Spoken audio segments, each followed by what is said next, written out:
Assalamualaikum warahmatullahi wabarakatuh. Perkenalkan, nama saya Anisatul Mukayyaro dengan NIM 20040200035, kelas B, semester 4, Prodi Perbankan Syariah, Fakultas Ekonomi dan Bisnis Islam.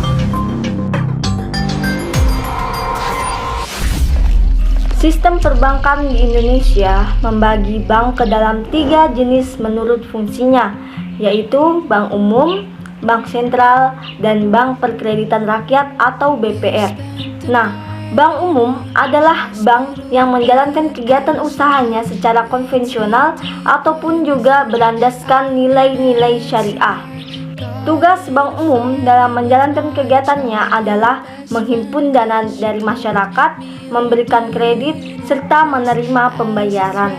Pengertian bank umum ini diatur dalam Undang-Undang Nomor 10 Tahun 1998 tentang perbankan, bahwa bank umum adalah badan usaha yang menghimpun dana dari masyarakat dalam bentuk simpanan, lalu menyalurkannya kepada masyarakat dalam bentuk kredit atau bentuk lain untuk tujuan meningkatkan taraf hidup dari masyarakat.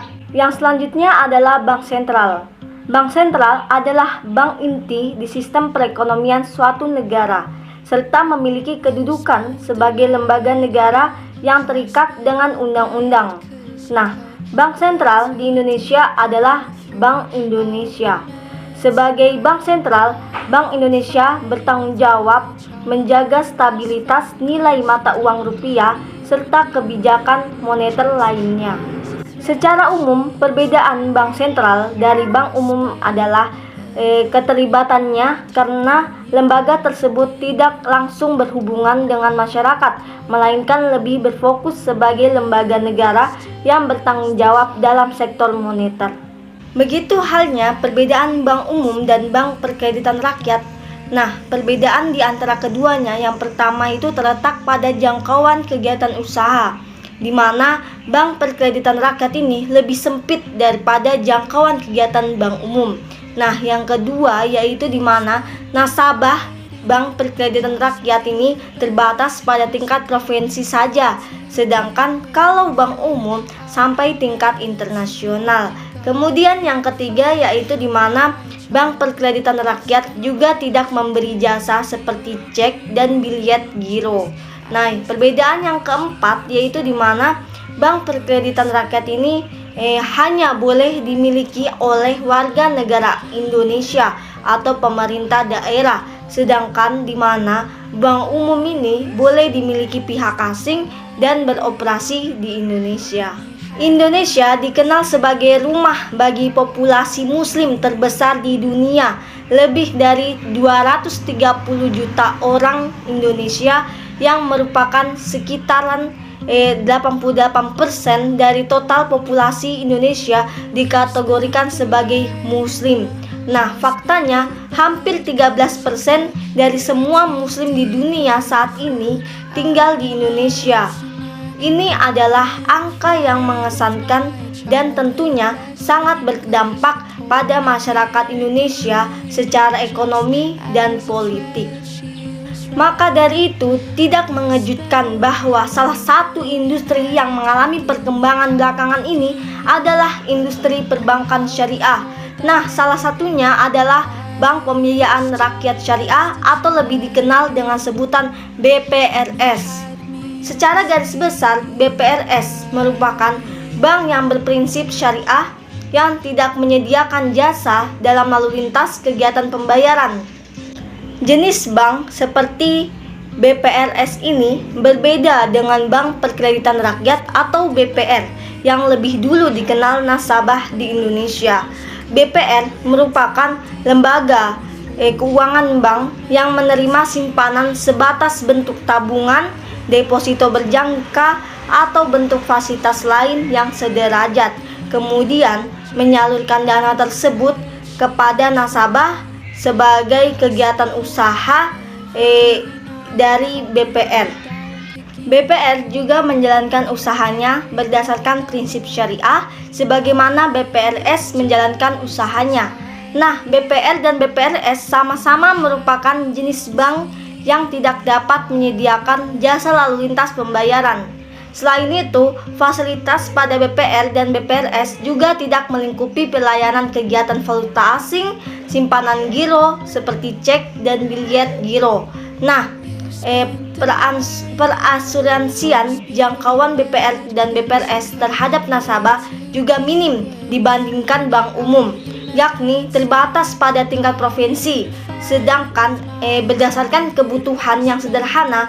Namun karena hal ini, BPR dan BPRS juga cenderung lebih cepat dalam memproses kredit atau pembiayaan, karena seluruh pemegang keputusan berada di satu wilayah. Pengertian Bank Pembiayaan Rakyat Syariah atau BPRS adalah bank syariah yang dalam kegiatannya tidak memberikan jasa dalam lalu lintas pembayaran. Bank Pembiayaan Rakyat Syariah atau BPRS tidak dapat dikonversi menjadi Bank Perkreditan Rakyat atau BPR. Bank Pembiayaan Rakyat Syariah atau BPRS tidak diizinkan untuk membuka kantor cabang, kantor perwakilan, dan jenis kantor lainnya di luar negeri. Nah, Bank Pembiayaan Rakyat Syariah atau BPRS ini dapat didirikan atau dimiliki oleh warga negara Indonesia, kemudian pemerintah daerah, dan dua pihak atau lebih. Kegiatan usaha Bank Pembiayaan Rakyat Syariah atau BPRS meliputi yang pertama yaitu menghimpun dana dari masyarakat, yang kedua menyalurkan dana kepada masyarakat, yang ketiga menempatkan dana pada bank syariah lain dalam bentuk titipan berdasarkan akad wadiah atau investasi berdasarkan akad mudharabah atau akad lainnya yang tidak bertentangan dengan prinsip syariah. Kemudian yang keempat yaitu memindahkan uang baik untuk kepentingan sendiri maupun untuk kepentingan nasabah melalui rekening pembiayaan rakyat syariah atau BPRS yang ada di bank umum syariah, bank umum konvensional, dan undang-undang syariah. Kemudian yang kelima yaitu menyediakan produk atau melakukan kegiatan usaha bank syariah lainnya yang sesuai dengan prinsip syariah berdasarkan persetujuan Bank Indonesia. Landasan hukum bank syariah berawal dari Undang-Undang Nomor 7 Tahun 1992 tentang perbankan yang hanya mengatur tentang perbankan secara konvensional. Kemudian bank syariah sendiri dalam sistem operasinya, undang-undang tersebut dijadikan sebagai landasan hukumnya, ditambah peraturan pemerintah Nomor 72 Tahun 1992 tentang bank berdasarkan bagi hasil. Nah, yang terakhir ini Undang-Undang Nomor 7 ini telah dilakukan perubahan dan menghasilkan Undang-Undang Nomor 10 Tahun 1998 sebagai landasan hukum bank syariah. Kedudukan Bank Indonesia juga tidak sama dengan departemen, karena kedudukan Bank Indonesia berada di luar pemerintahan. Meskipun Bank Indonesia berkedudukan sebagai lembaga negara yang independen dalam melaksanakan tugasnya, Bank Indonesia ini mempunyai hubungan kerja dan koordinasi yang baik dengan DPR, BPK, pemerintah, dan pihak lainnya. Sedangkan kedudukan otoritas jasa keuangan diorientasikan dengan tujuan meningkatkan dan memelihara kepercayaan publik di bidang jasa keuangan, perundang-undangan di bidang jasa keuangan, kemudian meningkatkan pemahaman publik mengenai bidang jasa keuangan, dan juga melindungi kepentingan konsumen jasa keuangan. Nah, pola dan mekanisme yang dilakukan jasa keuangan pada lembaga keuangan mikro sangat lemah, karena fungsi pengawasan sebatas koordinasi dan pemanfaatan kegiatan yang berdasarkan prinsip pun demikian. Nah, disinilah peran otoritas jasa keuangan untuk meningkatkan kapasitasnya dalam pengawasan BMT. Jadi, tugas dan wewenang Bank Indonesia setelah terbentuknya otoritas jasa keuangan berdasarkan pasal 7 ayat 2 Undang-Undang Bank Indonesia, yaitu di mana Bank Indonesia melaksanakan kebijakan moneter secara berkelanjutan, konsisten, transparan, dan harus mempertimbangkan kebijakan umum pemerintah di bidang perekonomian dalam pengawasan terhadap bank. Sedangkan DSN MUI memiliki kedudukan yang kuat dalam menjalankan kewenangannya. Hal ini diperkuat dengan lahirnya Undang-Undang Nomor 21 Tahun 2008 tentang Perbankan Syariah. Produk fatwa yang dihasilkan DSN MUI merupakan dasar hukum tidak tertulis bagi perbankan syariah. Fungsi bank menurut Undang-Undang Perbankan yang pertama yaitu menghimpun dana masyarakat. Nah, kegiatan ini untuk menghimpun dana masyarakat ini dilakukan bank dengan membuka berbagai produk tabungan. Diharapkan dengan produk tersebut masyarakat ini lebih sadar dengan cara penyimpanan uang yang baik dan benar dan lebih aman. Tidak hanya tabungan biasa, bank juga menghadirkan pilihan produk berupa deposito yang dianggap dapat mengakomodasi keinginan masyarakat yang ingin menyimpan uangnya sekaligus juga menginvestasikannya. Nah, produk yang satu ini menawarkan dengan bunga yang lebih tinggi, namun juga dengan setoran yang lebih tinggi juga dibandingkan produk tabungan biasa. Nah, yang kedua yaitu menyalurkan dana kepada masyarakat. Nah, dana yang dihimpun dari masyarakat oleh bank tentu tidak dibiarkan mengendap. Jika hanya dibiarkan tanpa dikelola, tentu tidak ada yang namanya bunga kepada nasabah. Tujuannya ini yaitu membantu pelaksanaan pembangunan nasional dan pemerataan pembangunan yang tidak dapat terwujud. Nah, untuk memenuhi tujuan tersebut, maka bank ini berfungsi menjadi penyalur dana kepada masyarakat yang membutuhkan layanan keuangan dari lembaga tersebut. Nah, penyaluran dana oleh bank dilakukan dengan penyediaan berbagai fasilitas kredit. Dengan memanfaatkan fasilitas tersebut, maka masyarakat diharapkan dapat mensejahterakan kehidupannya dan menghasilkan usaha untuk mendukung pembangunan nasional. Kemudian yang ketiga yaitu menyediakan layanan jasa bank. Menyadari bahwa bukan hanya kredit yang dapat menjadi upaya untuk mewujudkan pembangunan nasional yang berada, bank akhirnya difungsikan juga menyediakan berbagai layanan jasa yang memudahkan masyarakat untuk melakukan transaksi keuangan. Nah, awalnya bank ini menyediakan layanan jasa transfer untuk memudahkan pengiriman uang dari satu daerah ke daerah lain hingga ke luar negeri. Namun seiring berjalannya waktu dan sekarang ini lebih cepat tanggap dan munculnya beberapa teknologi, kemudian layanan bank ini semakin beraneka ragam.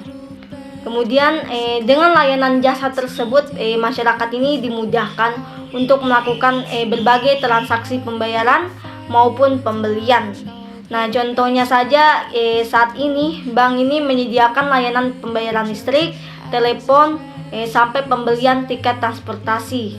Nah, dengan layanan tersebut alur pembayaran maupun ini menjadi lebih jelas dan aman. Akad syariah adalah istilah yang digunakan untuk menyebut jenis perjanjian atau kesepakatan dalam transaksi syariah. Selama ini banyak orang mengira itu jenis akad syariah itu hanya pada mudharabah dan murabahah saja. Padahal macam-macam akad syariah itu lebih banyak daripada itu. Nah, dalam transaksi Islam terdapat akad-akad syariah yang diterapkan dalam industri lembaga keuangan syariah. Yang pertama yaitu murabahah. Murabahah adalah akad transaksi di mana penjual ini menyatakan harga beli produk kepada pembeli dan pembeli membeli dengan harga lebih sebagai perolehan laba penjual. Keuntungan harga telah disepakati oleh kedua belah pihak sehingga pihak pembeli mengetahui harga beli produk dan margin keuntungan yang didapatkan oleh penjual. Contoh penerapan akad murabahah yaitu kredit rumah syariah, pembelian aset pembangunan, pembiayaan kendaraan bermotor, dan investasi lainnya. Kemudian yang kedua yaitu mudharabah. Nah, meskipun namanya ini mirip dengan murabahah, akad mudharabah berbeda dengan murabahah. Nah, di mana murabahah ini merupakan jenis akad syariah yang berbentuk kerjasama usaha antara pihak pemilik modal dan pihak pengelola modal dengan kesepakatan tertentu. Yang ketiga adalah wadiah. Jenis akad syariah banyak digunakan oleh pemuda, biasanya itu adalah akad wadiah. di mana wadiah ini merupakan akad transaksi dengan skema penitipan barang atau uang antara pihak pertama dan pihak kedua, sehingga pihak pertama ini sebagai pemilik dana atau barang telah mempercayakan asetnya kepada pihak yang kedua sebagai penghimpun aset. Oleh sebab itu, pihak kedua atau lembaga keuangan syariah ini harus menjaga titipan nasabah dengan selamat, aman, dan utuh. Contoh penerapan akad wadiah pada rekening tabungan dan giro. Kemudian yang selanjutnya adalah musyarakah. Musyarakah merupakan akad berbentuk kerjasama usaha di mana masing-masing pihak ini menyetorkan dana sebagai modal dengan porsi sesuai kesepakatan. Nah, sehingga modal dari berbagai pihak disatukan untuk menjalankan suatu usaha. Kemudian usaha tersebut ini akan dikelola oleh salah satu dari pemodal atau meminta bantuan pihak ketiga sebagai pegawai. Nah, yang selanjutnya yaitu akad salam.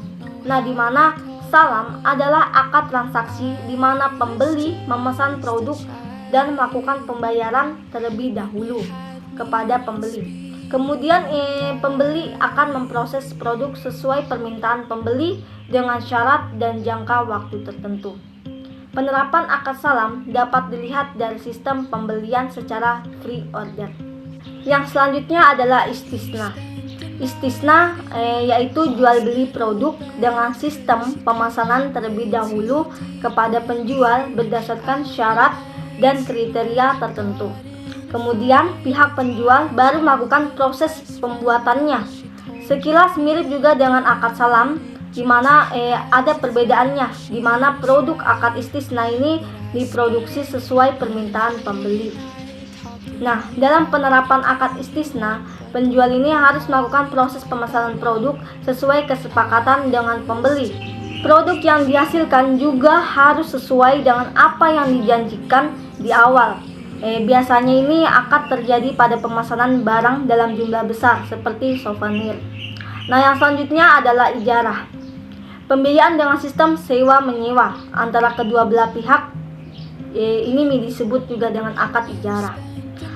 Salah satu pihak sebagai penyewa membayar kepada pihak lain sebagai pemilik produk untuk mendapatkan manfaat atau hak guna atas produk yang dipinjam tanpa memindahkan kepemilikan barang tersebut. Nah, kalau ijarah muntahiyah bitamlik ini berbeda dengan akad ijarah, di mana ijarah muntahiyah bitamlik adalah jenis akad ijarah di mana penyewa membayarkan sejumlah dana untuk memperoleh manfaat atas produk tersebut. Tetapi pihak penyewa ini dapat mengambil opsi pemindahan hak milik produk tersebut di akhir transaksi. Yang selanjutnya adalah wakalah. Wakalah merupakan akad yang dimana merupakan sistem perwakilan antara salah satu pihak kepada pihak lain. Nah, akad ini banyak diterapkan pada transaksi pembelian barang luar negeri ataupun impor. Nah, yang selanjutnya adalah kafalah. Kafalah ini merupakan akad syariah yang dimana sebagai akad penjaminan salah satu pihak kepada pihak lain.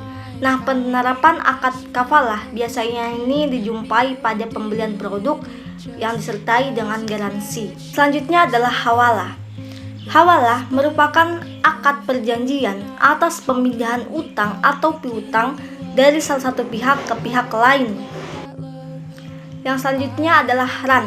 Ran merupakan perjanjian dalam pegadaian suatu barang atau aset dari pihak satu kepada pihak lain. Jadi, nasabah meminjam uang kepada lembaga keuangan syariah dengan memberikan jaminan berupa aset atau barang berharga. Tetapi pihak perbankan syariah hanya membebankan biaya pemeliharaan aset kepada nasabah. Yang selanjutnya adalah qard.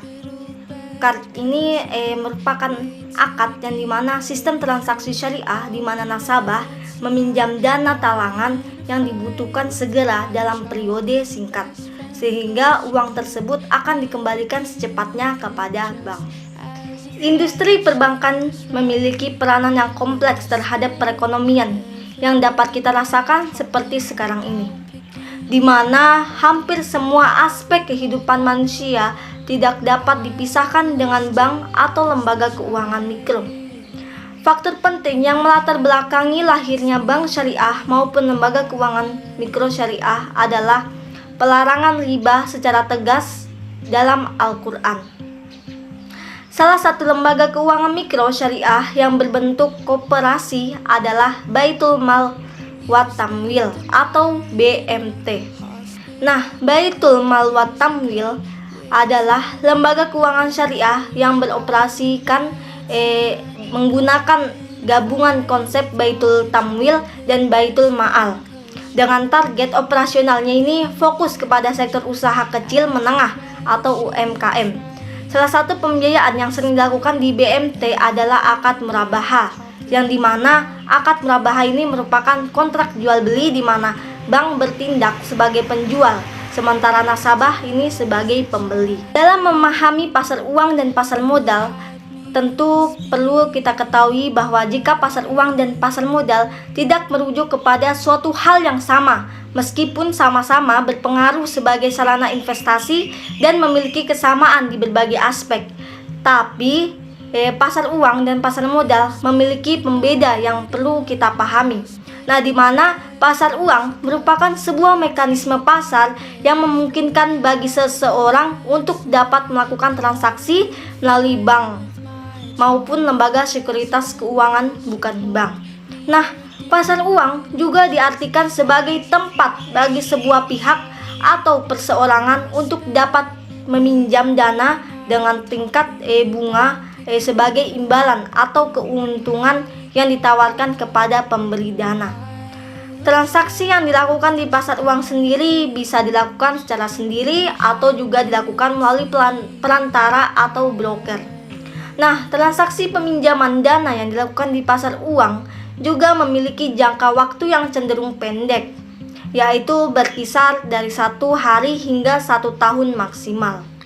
Nah, dalam transaksinya, pasar uang juga memiliki beberapa instrumen di dalamnya yang secara umum ini di mana hadir dalam bentuk surat berharga. Nah, secara luas, pasar modal ini merupakan sebuah tempat bertemunya investor dan emiten, di mana investor dalam pasar modal merupakan pihak yang memiliki dana, sedangkan emiten ini merupakan pihak yang biasanya berasal dari badan usaha yang membutuhkan modal. Jadi pasar modal cenderung ini menawarkan pendanaan jangka panjang. Maka dari itu, instrumen yang diperdagangkan dalam pasar modal biasanya ini berupa saham, obligasi, serta reksadana. Pasar uang dan pasar modal ini sama-sama berfungsi dalam ranah ekonomi, namun keduanya ini memiliki perbedaan dalam sisi otoritas atau pengawasan tertingginya. Di mana pasar uang diatur oleh bank sentral, dan di Indonesia ini yang memiliki otoritas atas pasar uang adalah Bank Indonesia. Nah, sedangkan untuk pasar modal ini Kementerian Keuangan Republik Indonesia merupakan otoritas tertinggi yang mengawasi kegiatan di bursa efek. Bagi perusahaan yang bergerak dalam bidang perdagangan atau penjualan, hambatan utama yang dapat menjadi ancaman adalah banyaknya penjualan kredit yang tidak dapat tertagih alias macet. Nah, banyaknya kredit yang macet akan mengakibatkan terganggunya perputaran barang dan perputaran keuangan. Nah, apalagi jika sampai kredit tersebut tidak mampu lagi dibayar oleh nasabah. Nah, apalagi masalah piutang macet tidak dapat segera ditangani secara serius. Tidak mungkin kerugian yang lebih besar tidak dapat dihindari lagi. Nah, untuk menanggulangi masalah piutang macet dan administrasi kredit yang semrawut dapat diserahkan kepada perusahaan yang disanggup untuk melakukannya, yaitu perusahaan anjak piutang, yang memang kegiatan utamanya adalah bergerak di bidang penagihan utang. Nah, kegiatan anjak piutang pada dasarnya ini merupakan bidang usaha yang relatif baru di Indonesia. Jadi dapat disimpulkan bahwa anjak piutang ini merupakan aktivitas atau kegiatan pengalihan pembelian piutang dari satu pihak ke pihak lainnya, termasuk juga urusan penagihan, pengingat, dan sampai penerimaan pembayaran dari debitur. Yang selanjutnya adalah kartu plastik. Jadi kartu plastik merupakan alat berbentuk kartu yang diterbitkan oleh suatu lembaga keuangan dan dapat digunakan untuk berbagai macam transaksi keuangan. Nah, perkembangan penggunaan kartu plastik ini dalam berbagai bentuknya menunjukkan bahwa alat ini itu tidak hanya digunakan sebagai alat pembayaran saja, tetapi juga sebagai tujuan lain seperti penarikan uang tunai. Mungkin itu saja yang dapat saya sampaikan, kurang lebihnya mohon dimaafkan. Wabillahi taufiq wal hidayah. Wassalamualaikum warahmatullahi wabarakatuh.